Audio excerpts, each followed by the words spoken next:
For our organizational behavior consulting project, we had the opportunity to work with Formations, which is a company based in Seattle. So we're going to kind of be taking you guys through our research project and ending with some of our recommendations and solutions for Formations. Okay, so what is Formations for? Formations is like an AI software which it does predictive tax and accounting solutions for self-employed people.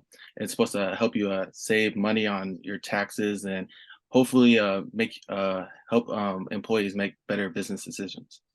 From the top, in the black box up here and the purple up here, we that's the CEO and the C-suite level people, and from there we interviewed one-on-one with Shuri, head of HR. And then from there, we sent out open-ended questions to the team leads, which you can see in the purple boxes below that. And then after that, we sent out surveys to the employees, which they filled out online. When looking at our problem, we started to talk to Shiri, who's the head of HR, and we were expecting our problem to be getting employees back into the office. But once we had more communication with them and got our data back, we were surprised to learn that there's actually a disconnect between Formations, between higher management and employees, and that the real problem was regarding the level of job satisfaction that the employees had and in the remote work conditions, which I'll be talking about next. Talking about job satisfaction now, it has a moderately positive effect on job performance, and satisfied, which means satisfied employees will be more likely to fulfill their duties and creativity, decision making, and do their job better. And also job satisfaction has a moderate negative correlation with counterproductive behavior, which means that with being happier and more satisfied, better jobs and more work will be done. Now looking at withdrawal behaviors are related to organizational commitment, and there are psychological and physical withdrawal behaviors, and they all are all correlated with each other, and they all lead to quitting, which is a physical withdrawal. And people quitting costs money, time, resources to replace to get back to work. And organizational commitment is strongly correlated to organizational performance. So keeping people happy and satisfied will reduce withdrawal behaviors and keep people committed. So for research, we used 3 different methods. The first was an introductory Zoom interview with the head of HR. And then we sent written interviews to the managers of Formations, and then lastly distributed an electronic survey to all employees. So for our first interview with Shiri, the head of HR, it was kind of our introduction to Formations, and our entire group got to meet her and learn more about the company. And it took the shape of an open-ended brainstorm that helped us identify organizational issues that the company was facing.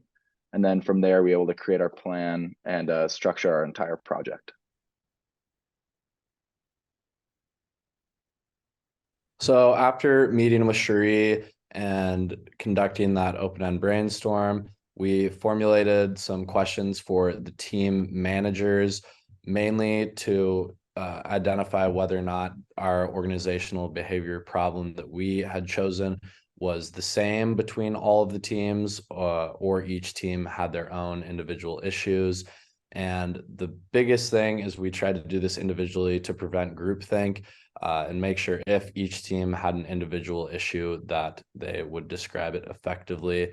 And our goal of this was to obtain some qualitative data from the team managers and in hope connect it to the quantitative data from the employees. So moving on to the employees, to obtain that quantitative data, we surveyed all the Seattle office employees, and we did this using a Microsoft survey that had multiple choice and open-ended questions. And yeah, like previously stated, the goal was to combine the qualitative data from the managers and the quantitative data from the employees to find a common ground in regards to a solution to this problem. So in regards to our survey, these are some example questions that we posted to the employees of Formations. We started off in trying to collect data in regards to employees' working habits, for example, the number of days that they would work per week, or potentially their hybrid split, what team they're in. And then we moved on to find some problems in regards to what in-person work poses for them, whether that be commute, cost, family commitment with childcare. And then lastly, our open-ended questions seek to determine what would help them to change their behavior and work in person. So now hopping into some of our major research conclusions, as Gabe alluded to earlier, we actually had to change the problem that we were identifying and trying to solve kind of midway through. When we came into this, we thought we were solving a problem for the executives, trying to figure out how to bring people back into the office.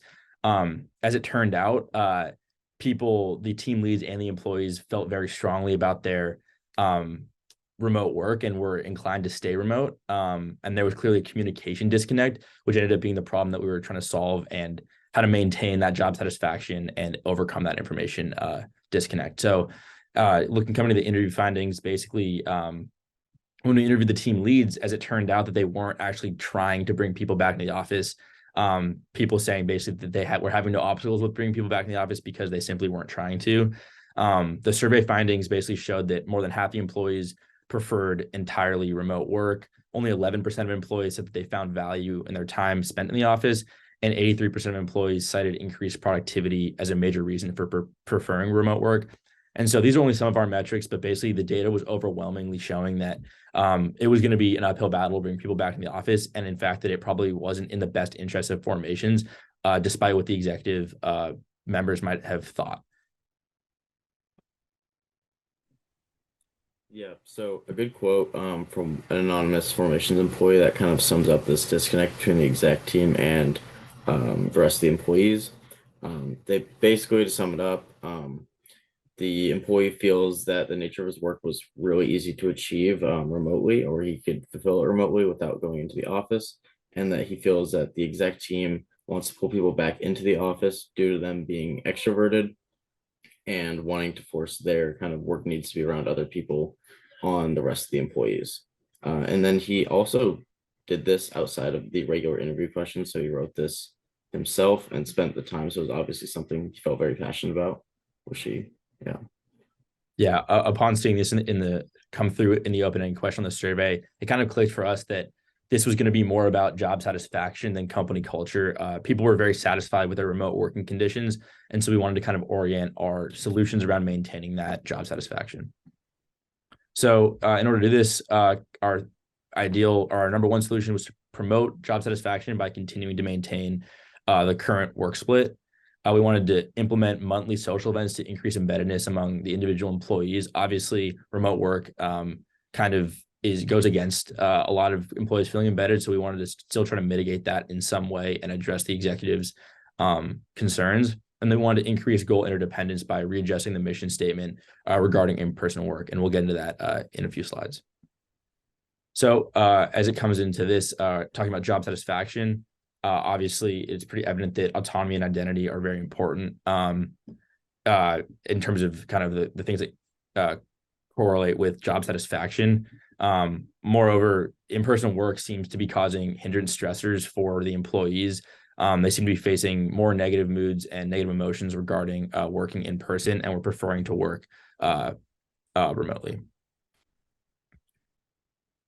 Yeah, so for this first solution of job satisfaction, there is a moderate positive effect on job performance from job satisfaction. So by increasing the job satisfaction of the employees, making sure that their needs are met, especially when it comes to remote work, that's also going to help increase their performance at work. And then moving on to our second solution, we want to increase embeddedness. Given that remote work seems to be in the best interest as formations, as we've kind of laid out, we do want to still increase the culture and make people feel embedded within their organization. And we feel that the best way to do this is going to be through social events outside of work. We're thinking maybe once a month, having a social event that allows people to come in, interact with their employees without feeling, the hindrance stressors that we talked about them feeling when they have to come in and work in the office. Yeah, so 44% of formation employees cited social events as a reason that they would come to the office. So by offering these, it would give a better incentive than just work that most employees feel they could just do at home. So a third solution that we would like to propose is to increase school interdependence. Currently, the exec team and most normal employees are at odds with the remote work policy, and there doesn't seem to be a lot of communication. So by kind of helping guide them towards the same goal and understanding, they can work together better.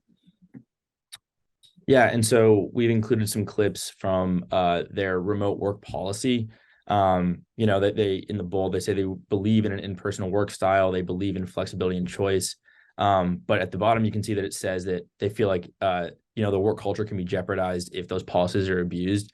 And through our conversations with Shiri, a representative of the exec team, we basically came to realize that that's basically what the executives were feeling, that people were abusing these policies and that they weren't really on the same page. As you can see cited later on in the guidelines, basically they cited a mandatory Washington state requirement for people who live within a certain distance of the office to come into the office.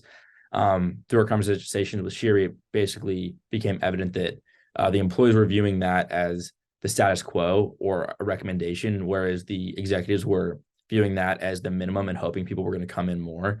And kind of the disconnect in that was kind of causing a lot of problems. So we feel like Formation should issue a new hybrid work policy that aligns kind of more on the worker side of things and kind of adjust the executive expectations in ordinance with what their employees kind of have voiced via the survey and the data that we recorded. And just as this pertains to kind of OB theory and kind of the practice in the real world, this is kind of a conversation that's being had all over the place since the pandemic ended. People are trying to figure out how to maintain their company culture while still kind of maintaining job satisfaction. So we're by no means claiming to have all the solutions, but this is definitely something that has a definite application in the real world, both now and going forward. So hopefully these solutions kind of can be of value to formations, and it's kind of an interesting test case on a small scale of bringing people back into the office while still maintaining that job satisfaction of remote work. Awesome. Thanks so much.